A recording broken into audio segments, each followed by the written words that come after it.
Hello everyone, this is Ishita Banerjee, an academician in the field of African American Literary Studies. I welcome you all to my channel Literaria, an initiative to inculcate a critical and analytical perception of literary texts along with the enjoyment of its magical charm. In order to master the art of a critical ability to dissect a literary text, we need to acquire a well-conversant skill in the literary criticism first. Even though we are living in an era of post-theory, which is still a theory, but it is like a pair of spectacles which enables us to look at a work of art in a particular way.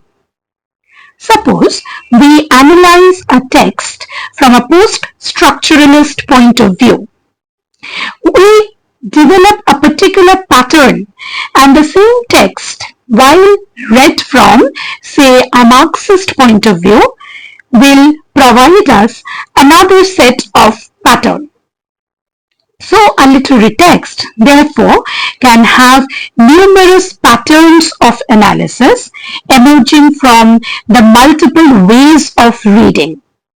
Thus, literary theory is a specific way of understanding a text, a particular paradigm to be applied with a particular set of tools in hand.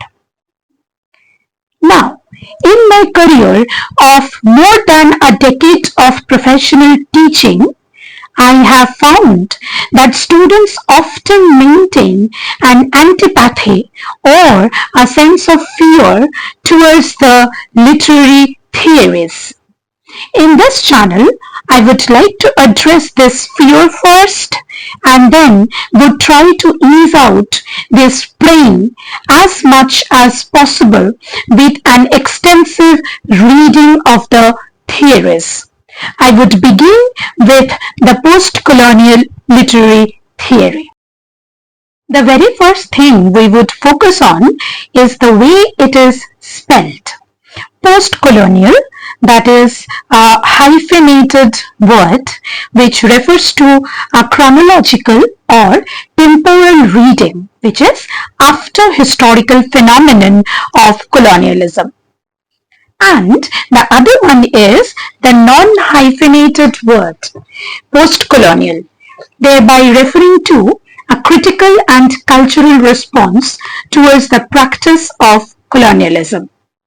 So, in order to unravel the term in whatever way it is, first we should understand the term colonialism. Going by the old dictionary meaning, the term colony refers to the group of people settling in a new place in search of a better living opportunity or working as garrisons. So initially, ruling or governance was not their primary motive. It is simply a mass migration in search of a new world, quote unquote, which was much more assimilatory in essence, and continuous mixing of races and cultures ensured a new way of living. But it is towards the end of the 17th century that colonialism started to assume a more and more violent appropriation of exploitative mechanism based on racial, cultural, and ethnic diversity through an oppressive political system. So eventually, the economic interests turned into a powerful epistemological control over the native people. If we focus on the historical evolution of the term colonialism, we would see that it has begun with the Industrial Revolution in Europe. With the Industrial Revolution, it unleashed an unplanned, unbridled production, which ultimately led to the saturation of market.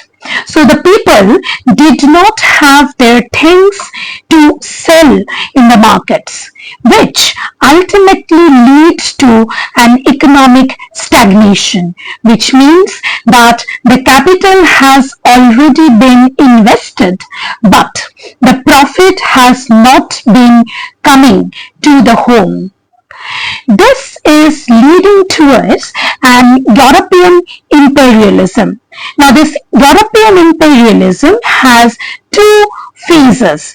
Old one, which is 1450 to 1650, and the new one, which is 1870 to 1919. With the growth of this industrial revolution, a strong necessity was felt to find potential markets. It was a mere survival strategy for the Europeans to look for the countries to aggravate their sale. It is the time when they are patronized by the royal authority to counter the challenge and boost up the economy. With this, a kind of mercantile European colonialism begins during the 17th century. It is gradual and eventual emergence of laissez-faire capitalism, which leads to a radical development of rationalized plunder. It is through an establishment of the governmental system which incorporates many systematic and systemic tools along with it, which can be political, cultural, racial, epistemological, and these are the means of the subjectification of the native people in the newly found lands. The racial encounter finally led to the emergence of a new theory by Herbert Spencer, that is social Darwinism, which in turn legitimizes the assumed supremacy of the Western civilization to be the fittest candidate to survive and to control all the other civilizations all over the world. This is, in a way, connected with the historical events of Industrial Revolution, imperialism, and the consequent emergence of laissez-faire capitalism. Now, this rationalization of Western civilizing mission unleashed a merciless obliteration of the native races as primitive, savage, and uncivilized criminals who should either be liquidated, which we will find in Francis Galton eugenics movement, which talks about a scientific racism, which is also known as an ethnic cleansing that we find in the time of Hitler as well. Or it can be conditioned in terms of an ideology-driven scientific racism with the systemic eradication of opposition voice, which we know as the politics of otherization. So colonialism functions primarily on three central modes, such as administrative, political, and military modes. Now, this administrative governance is functioning on the basis of certain repressive modes like the militia, it can be economic exploitation, or different and varied political strategies. The next one is an academic or epistemological modes. It is an area study and a building of narrative through the study of the non-European practices through the lens of the European parameters, which is definitely going to be misleading, and the paradigm itself is collapsing. The third one is the cultural insinuation. Now, this can be done through a steady and eventual transformation of the very outlook in the society. through the missionary education system, bureaucracy, and many things else. The entire project of colonialism is based on a homogenizing practice of an underlying discrimination between the white versus non-white, the self and the other, the ruler and the ruled, a deadening binarical polarization which consistently uses the methods of discovery, creation, and reinforcement of differences. Thus, we move on to the term postcoloniality, which is more than a theory or a concept. It is rather a situation. It refers to a set of practices that negotiates the status of the colonized within the framework of history and celebrates the diverse contours of cultural reclamation, and finally engages itself into the rewriting of a history of minoritarian cosmopolitanism beyond the formal practice of colonial domination. The situation of postcoloniality is marked by a sensible practice of transformation. The very first thing it does is to reject the universalist claims of Western superiority, and in turn starts to rewrite the traditional native culture from an altered standard based on the tribal emergence and ethnic revitalization. The Eurocentric norms, which relegated everything indigenous to the subsidiary marginalized status, is now starting to claim back their centrality of position. Through the meeting of these centripetal and centrifugal forces, there emerges a severe identity crisis leading towards a continuous flux and fluidity of existence. If we look at the diagram here, we can see that the colonizer has already seized the core of power, and thereby it has relegated the colonized to the margin. Now, during the post-colonial studies, it is a time of the meeting ground of the centripetal forces from the margin or the colonized and the centrifugal forces from the colonizer, which are negotiating an identity which is a hybrid double conscious identity marked here by the colored space. So here we can see that the individual, the colonized individual, is sharing a double consciousness of his mind, one which is his inherent identity and the other which is the assumed identity by the colonizer master. This cultural interface brings us to, as Peter Barry focuses, to the three phases of colonialism and postcolonialism. The first phase is the phase of adopt. It is a phase of blind emulation of the universal validity set by the Eurocentric worldview. The next phase is the phase of adapt, that is, the assumption of partial rights into the universal practices. It is here that the colonized asks for an entry point into the system of history which has been denied to them for so long. The next and the final phase is the phase of adapt, which is the final resistance and reclamation of the cultural past. It is here that the colonized is asking for the celebration of their own identity, not something colored by the colonial rulers, not something decided by the universal validity, but it is their very own cultural heritage which needs to be brought back and reinstated in the system of power. reinforces an unstable fluid existence on the part of the colonized.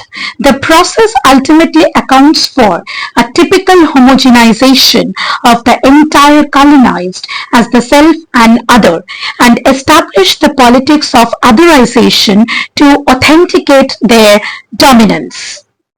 This works through a pattern of certain systemic tools which perpetuate the hegemonic rule on a solid ground. The first is the deletion of history. The colonial rulers, armed with the shield of a pseudo-civilizing mission, erase the existing historical structure of the colonized people, more so with an advantage of oral history, lacking a documentation of written version, and then replaces it with a substitution of their version of history, which gets disseminated from generation to generation.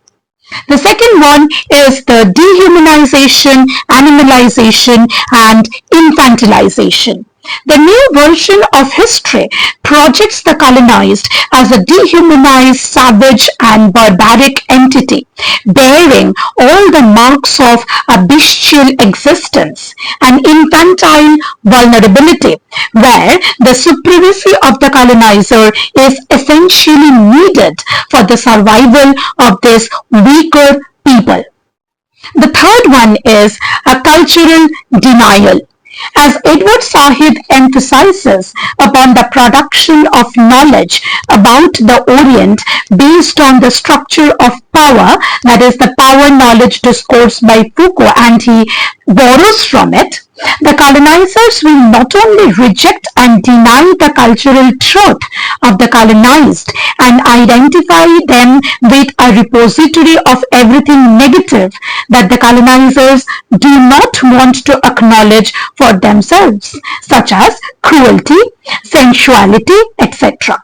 This again has a paradoxical representation of a fascinating side about the colonized. That is, on the one hand, the repository idea of the unacknowledged and the idea of the unattainable, that is the exotic or the mystical and the seductive. The next one is the linguistic homogenization. Apart from the cultural denial, the colonizers also unleash the European language as the only available disciplinary medium to the natives, thus to establish their linguistic superiority upon them, as well as eradicating any possibility of linguistic consolidation. We can refer to the emergence of the jazz and blues music in this respect. The next is the epistemological underpinnings.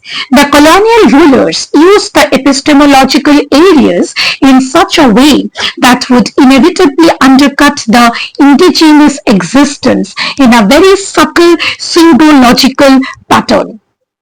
After this, we have the discursive assumption. The colonizers used not only the power of military and racial oppression, but also the ideological apparatus like art, literature, cultural practices, architecture, etc., to execute a strong material domination over the colonized. The colonial hegemonic rule primarily operates on three nodal points. The first one is the economic subjugation, that is, controlling the natural and human resources and thereby draining out the profit. The second one is a religious subjugation.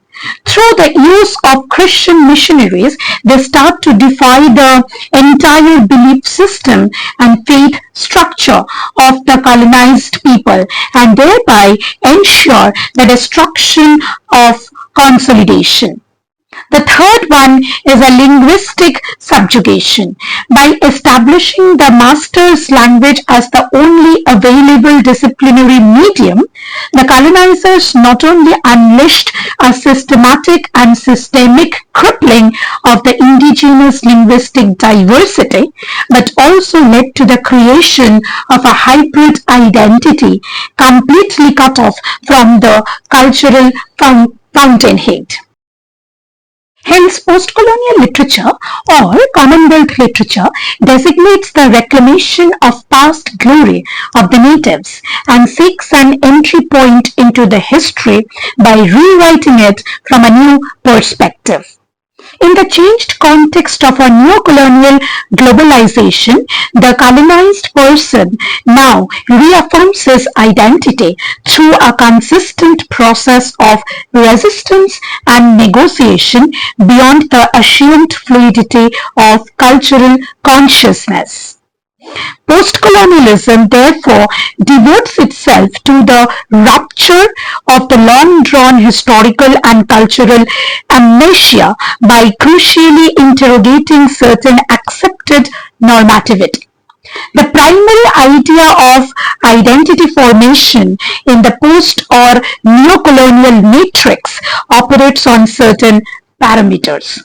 The first is the nationalism. In the context of a decolonized status begins the process of nation building.